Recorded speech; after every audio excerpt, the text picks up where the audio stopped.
Chapter 20. At the wine shop of One-Eyed Wong, Master Li recruited some idlers, and sent them out to track down each mandarin and eunuch on the list, and then he led the way out the back door to a maze of buildings squeezed together and leaning over each other to form the dead end of the Alley of Flies.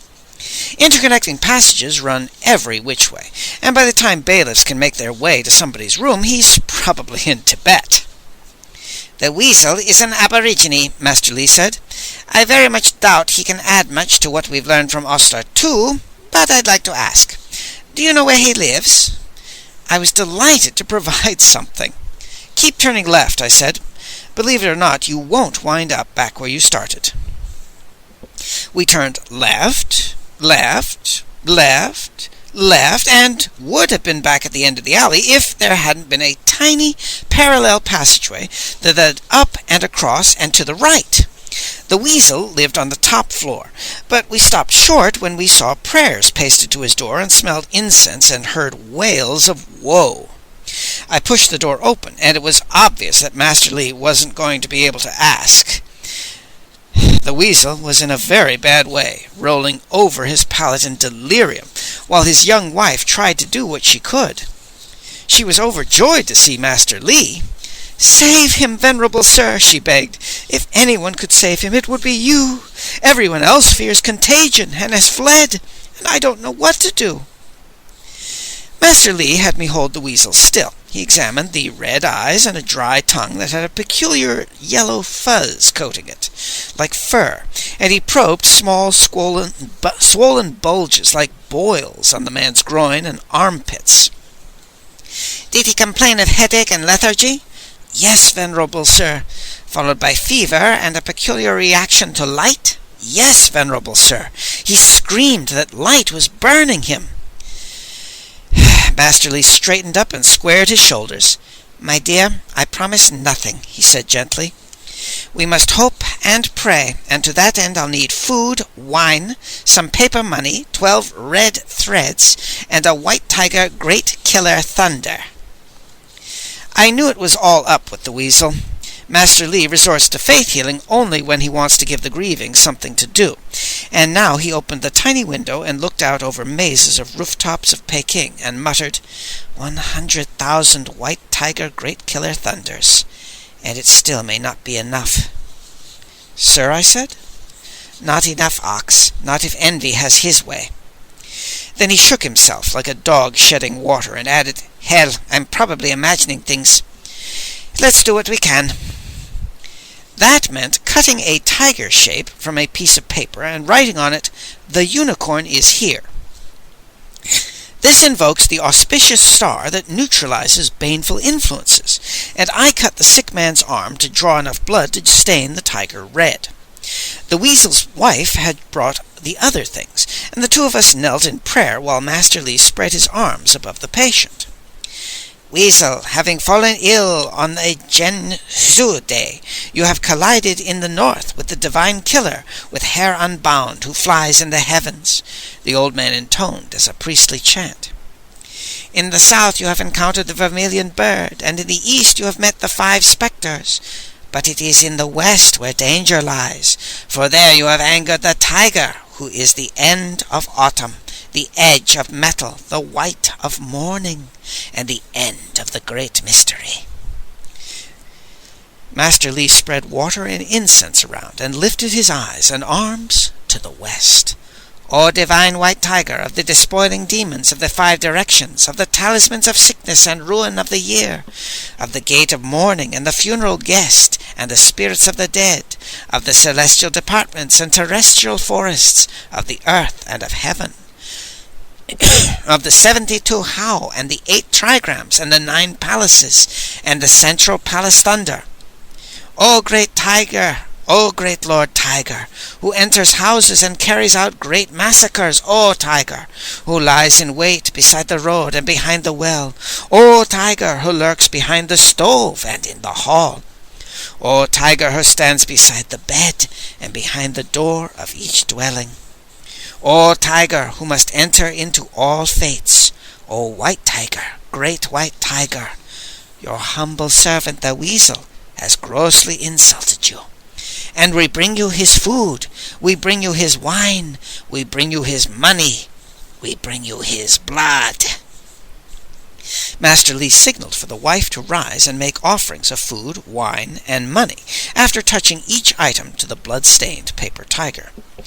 "O tiger, eat of the weasel's food, and take away with his food the divine killer of ascents and descents, and the beginning and ending of all roads. O tiger, drink of the weasel's wine, and take away with his wine the large dead king and the small dead king, who pull out the intestines and drain the stomach. O tiger, take away the weasel's money, as you take away the divine killer one meets as one moves the bed and replaces the matting, and the killer who drives in stakes and puts up enclosures. O tiger, great white tiger, eat of the blood upon this talisman of your sacred image, for it is the blood of your offending servant, and if your anger still demands his death, we offer his body in sacrifice." Master Li pulled straw from the patient's palate and swiftly twisted it into a man-shaped doll. He touched the doll all over with the blood-stained tiger image.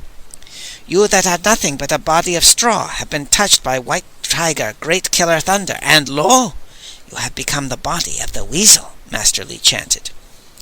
He signaled, and the weasel's young wife connected 12 red threads to the straw doll and touched the other ends to her husband's body, and Master Li made hieratic passes as he coaxed the last sickness demons to cross the bridges of the threads from the weasel into the doll.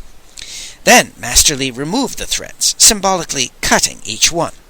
He passed the doll 3 times over the weasel's stomach and 4 times over his back, and finally he raised the doll on high and plunged his knife through it. "Behold, ye who are the beginning of all endings, and the ending of all beginnings, he who has offended you is dead. Great White Tiger, Lord of the universe, your triumph is now complete," the sage cried.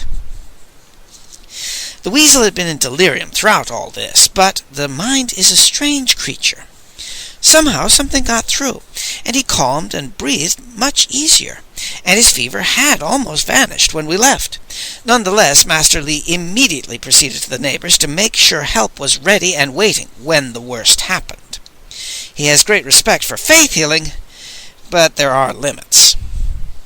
When we wound back through the labyrinth and out into the alley of flies, the sage stopped at One-Eyed Wong's refuse mound, stinking in the heat. It was sunset.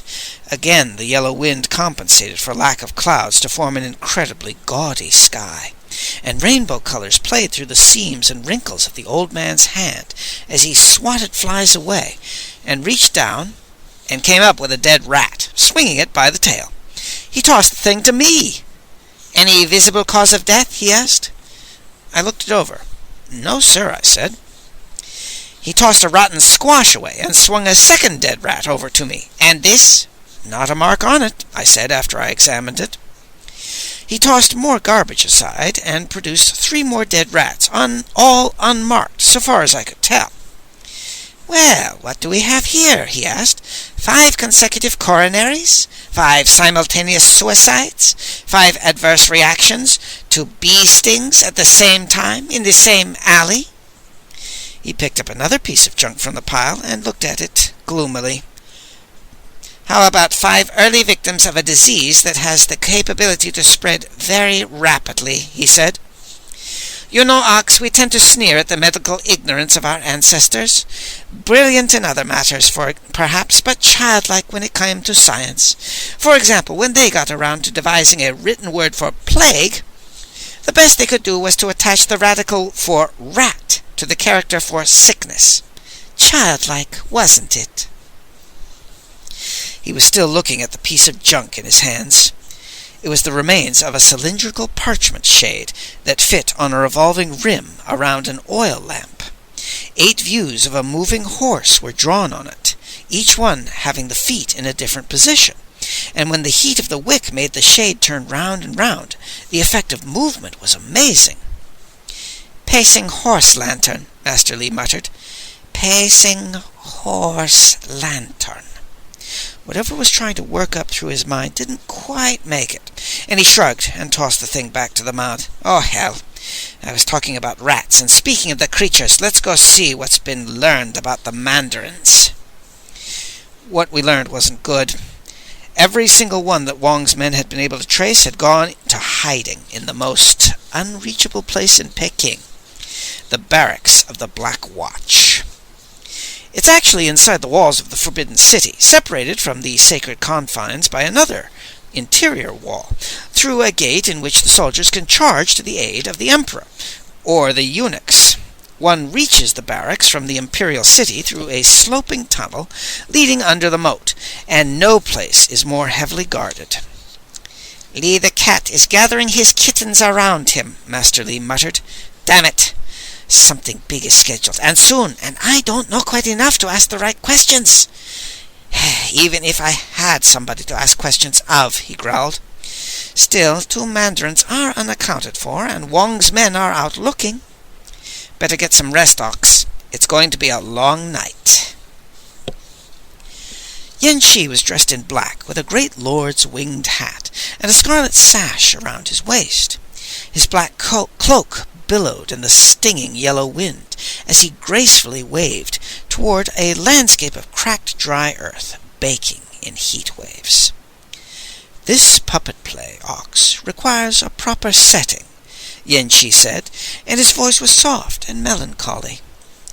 "A setting for shrieking phoenixes, shivering hares, toothless tigers, crying mole crickets, half-starved horses, drooling dragons, blind owls, weeping camels, and old aching turtles, endlessly dying in dry wells." Yen Shi strode forward into the heat waves. I tried to keep up, but he was melting in mirages, and I stopped short with a hard, stinging pain in my heart when I saw an old cottage standing forsaken on desolate, dead, cracked ground. It was my cottage, and this was all that remained of my village, and tears blinded me. Something lived, however. I could hear a sound, and I tried to run toward it, groping through sweat and illusions woven from hot rising air. Suddenly I stepped through miasma into clear light and green grass and moving figures. "Goat, goat, jump the wall, grab some grass to feed your mother. If she's not in field or stall, feed it to your hungry brothers. 1, 2, 3, 4, 5, 6, 7, 8. The laughing children ran over a low hill, and I turned eagerly to Yulan. The lovely shamanka strummed the bars of a cage, and my eyes blinked shut when light flashed, and when I opened them she was making the ritual gesture. I touched my eyebrows and my nose, and Yulan opened her hand to display another of the tiny, 2-pronged pitchforks. As I stepped closer, I saw beads of perspiration on her forehead, and I could have sworn there was a look of desperation in her eyes. Yulan reached out and took my hand and turned and pulled me rapidly toward the well. Again I lowered us down in the bucket, and again something growled below, and again I smelled the stench of rotting flesh. I swung to the hole, and we made it into the little tunnel, but this time Yulan didn't stop. The shamanka took my hand again and began to run. We ran through twisting passages lit by green phosphorescence, and finally we reached a stone shelf, and I gazed down into a great cavern. I gasped and jumped back in fear because it was filled with immense coiled serpents. But Yulan tugged me forward again and started down stone steps, and then I saw they weren't serpents but coiled pipes of some sort, connecting at junctions to smaller ones, and then smaller and smaller, and finally 8 tiny pipes ran into 8 small boxes in 2 groups, 4 on the left and 4 on the right. Yulan reached down and opened the lid of one of the boxes. There was a small rack inside. Her eyes lifted to mine, and the 2-pronged pitchfork lifted to her lips. She gently blew between the tines and placed the pitchfork on the rack, where it fit perfectly. She closed the lid. Mist was swirling. Cool, refreshing raindrops pattered down, and raindrops were wrapping around us, and I reached out to take the shamanka in my arms. She was smiling at me, her lips parted, and her eyes half closed. Then her eyes opened wide, and she gasped. Yulan jumped backward into the mist, and her voice was filled with pain and loss and fear. "No! Please, no!" Something terrible was attacking the shamanka. Mist made it indistinct, but I saw a flash of teeth like fangs in the area of her head, and claws at her waist. A great, thick, terrible, slithering thing was at her legs, and I tried to reach her, but I couldn't. I was running blindly into clouds of mist like heat waves, and everything was twisted and distorted. Yulan's voice reached me from very far away. "Ox, the boats! Both boats must race, both of them. One boat must not race unchallenged." Then the voice was gone, and the shamanka was gone, and the mist was gone, and I was lying on a pallet in the wine shop of One-Eyed Wong beside Master Li, and bright moonlight was pouring through the window, and the yellow wind was hissing like a great scratching cat against the roof tiles of Peking. I rolled over and shook the old man's shoulder. He awakened in an instant.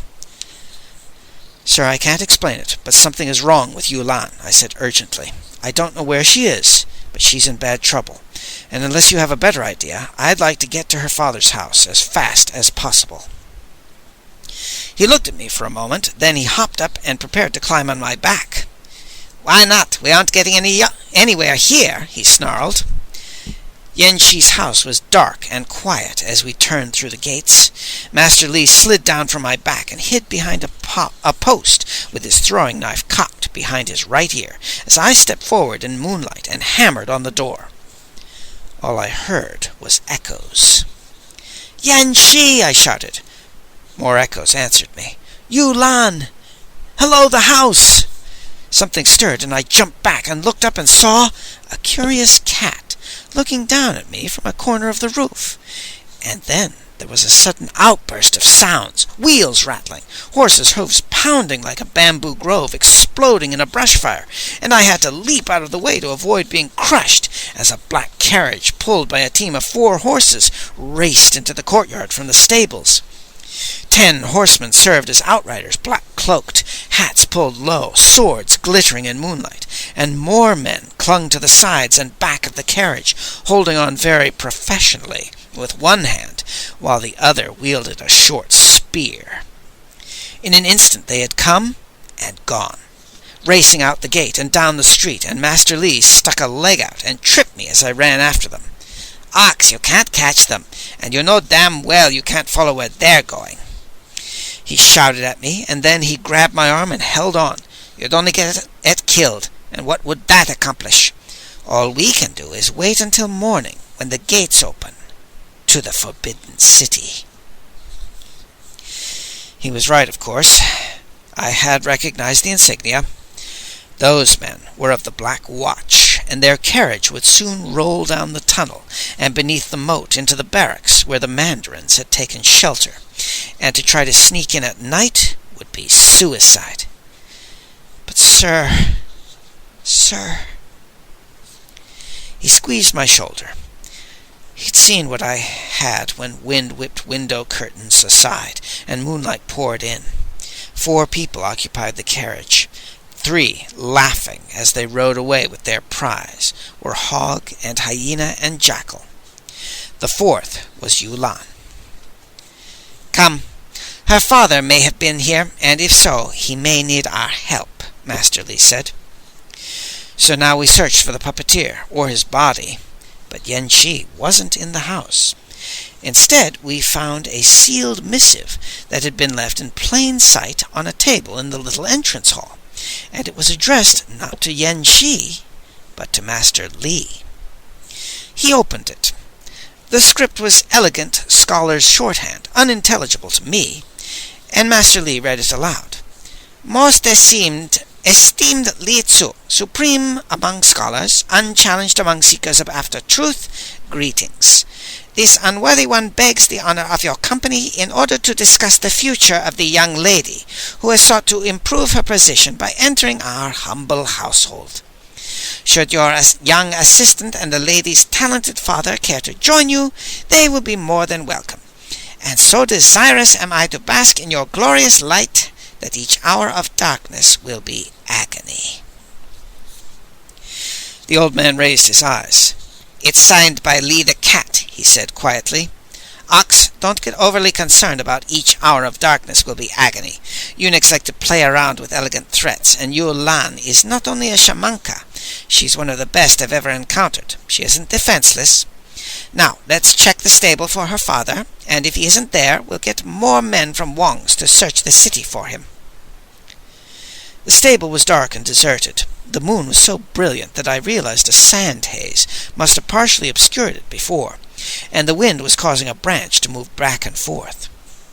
The shadow of the branch moved across the shining canvas of the puppeteer's great wagon, and the image looked amazingly like a maid mopping a floor. Back and forth, back and forth. Pacing horse lantern, said Master Li, who was standing very still. Then he ran forward and jumped up into the wagon. I followed, searching for Yen Qi, but Master Li was looking for something else. He had clambered up on the walkway above the stage and was examining the maze of gears and wires and wheels. Puppets dangled below, swinging slowly as the wind reached them, and I realized that the hayseed hong set was still in place. Suddenly Master Li spun a wheel and set a pendulum swinging, and I stared as a door in the set swung open. Out came two crooks carrying a pig, followed by Hayseed Hong, followed by the magistrate's wife, followed by the occupants of a bedchamber who had no clothes on and whose eyes were like saucers. Master Li started another pendulum, and the magistrate puppet sprang to life, bending to a keyhole, reeling back in horror with a forearm covering his eyes, while behind him the mad procession moved in and out of another bedchamber. It was quite eerie to see puppets move to the moan of wind rather than howls of laughter. They continued to move for some time after the sage climbed down, and then once more they dangled limply on wires, slowly swinging to and fro. Master Li took a deep breath. "Well, Ox, you always knew you'd come to a terrible end if you continued to assist me," he said. "Yes, sir," I said. I was so miserable with fear for Yul Lan that I really didn't care one way or another, but I went through the motions. "Which terrible end did you have in mind?" I asked. "That's up to Li the cat," he replied. "I've just realized we have no choice but to try swan dives into boiling oil, so we're going to accept his kind invitation. The moment the gates to the Forbidden City open, we're going to pay him a call, and if you can sleep during the hours until then, you'll be immortalized by Pu Song Ling, recorder of things strange."